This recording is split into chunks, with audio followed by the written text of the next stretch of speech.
Hey everybody, welcome. This is the Lost Sheep Catholic Evangelization, and I'm Owen. I'd like to welcome you to the first ever, this is the debut video in our Why Do Catholics Do That series, okay? My hope is to have Why Do Catholics Do That? Why do Catholics teach that or believe that? And then the regular podcast. So today we're going to be talking about why do Catholics use tangible things all the time, okay? I've got a few examples with me today. We're going to do a little bit of a show and tell, and we're going to talk about why Catholics use statues, sacred pictures, and things, objects like crucifixes, in their worship and in their private devotions. I want to start with a little bit of philosophy. This is something that I promise won't put you to sleep, but it's a good foundation, okay? We as human beings, of course, live in a material world, and we are material beings, right? Now, the Catholic Church understands the reality that we as human beings are not just material, okay? Catholics are not materialists. We're not, strictly speaking, dualists either. Dualists, they come from the dualism tradition, and this is an understanding that the only real thing is the immaterial, okay? The rational part of man, the rational soul, and that the body is superfluous, okay? It doesn't matter what happens to the body. This is kind of a Gnostic, dualist approach to understanding the nature of man. And the Catholics fall under kind of an in-between position. We say no, clearly, right? Look, I mean, we're physical beings, okay? But clearly we also have this personhood, right? That is only explained by the existence of an immaterial soul. We have a will, we can reason, we can choose things, we have an imagination, a memory, and we're alive. And that's the existence of, those are things which explain the existence of a soul. So, God, of course, understands this, right? Because he creates and sustains every living thing, everything that is created for that matter, okay? And quick side note on that. If you ever think for once, right, that your life doesn't have value, okay, whether it's you feel isolated or alone, I've been there myself in my life, consider this, that an infinitely good and loving being, love itself, at every moment, not only created you at some point, right, at the moment of your conception, but continues to will at every instant that you exist, even when you're not even thinking about it. Okay? That's an incredibly powerful thing. Okay? And that in itself is a reason to continue fighting even through difficulties in life. Jumping back to our topic, God understands, not only because he's a creator and sustainer, but because he became man in the person of Christ. He understands fully what it means to be human, right? Through the person of Christ, God understands what it means to suffer, to have all the emotions, to feel lonely, to feel success, right? I mean, Christ enjoyed relative success in his life in some ways. It, stands to reason that he was probably a good carpenter after his foster father, St. Joseph, and failure and everything, okay? Christ experienced a whole range of human emotions, experiences. So God understands that, right? So when it comes to the plan of salvation, he's going to meet us where we are at. That's the whole point of the incarnation. In fact, that's the greatest example of this, the incarnation, from two Latin words meaning to become flesh, okay? In the flesh, literally, if you were to translate the Latin roots. So God didn't stop there. He says, look, I understand human beings, that they kind of need a little bit of incentive, right? Because here I am, this immaterial God. How are they possibly going to relate to me? Christ came, but he's also now seated at the right hand of the Father. He's no longer with us. So God chose to continue to work through material means, which is basically everything for us, right? I mean, we're such tangible people, right? Even our senses, consider this, all of our senses really are rooted in the sense of touch, right? Of course, if you know anything about your eardrum, it's the vibrations of sound hitting, that's touch. Okay, it's the eyes, it's the wavelengths hitting, that's touch. Okay, Likewise, smell, their smell receptors that they've found are actually the molecules from the food touching these receptors, likewise with taste, and so on. So we're very tangible creatures, right? And we have this tangible existence. So we need tangible things to be able to relate. We need these material things. And so what's God going to do? He's not going to just leave us out to dry and say, well, gee, humanity, can you, why can't you respond in this relationship to me? Don't you understand who I am? Well, no, not really. And it's difficult for us to, unless you give us some everyday means, okay?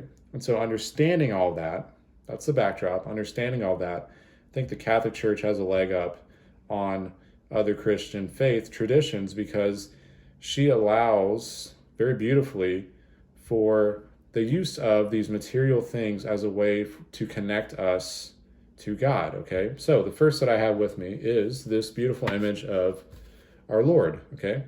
It's an image of the Sacred Heart. It's actually my favorite Catholic devotion is to the Sacred Heart of Jesus. And this image is not worshipped, okay? In some sense is venerated, which is kind of like a form of honoring, okay? But it's because of the person whom it depicts, right? And it's because of the reality that what this is doing, okay, when I look at this beautiful image and I contemplate, I'm able to contemplate really more fully our Lord's love for me by gazing upon a beautiful depiction of his Sacred Heart, okay? Do not worship the image. Do not worship the heart. I worship the entire person of Christ, okay? But this is a tangible object because it's difficult for me, even when I close my eyes, to imagine what Jesus looks like. What does his love look like in action? I may see that day to day if something really great happens to me or some blessing or grace. But when I'm in a room alone or a chapel praying, it's so much easier for me to have something to relate to the divine with, okay? That's why God allows that. The second is an image that may trigger some people a little bit. Protestants especially have bare crosses, right? Bare crosses. Well, in refutation of that, this is a crucifix. It depicts the crucified Christ on a cross, right? Ancient Christian symbol, by the way. What is the point of having Christ crucified on a cross, right? Christ resurrected. Are Catholics just doom and gloom? No. St. Paul himself writes, I preach Christ crucified. I preach Christ crucified, St. Paul writes in his letters. The crucifixion was the means for our salvation, period. That's it. All salvation comes through Christ on the cross. That was the act that redeemed the entire of the human race, past, present at the time of Christ, present now, and yet to come, okay? Catholics understand that. This is the most amazing event in the history of the world. Every time that we gaze upon a crucifix, we're reminded of that, okay? Because it's the greatest act of love. It's something to say over the phone, I love you, right? I talk with my girlfriend or my mom, my sister, I love you.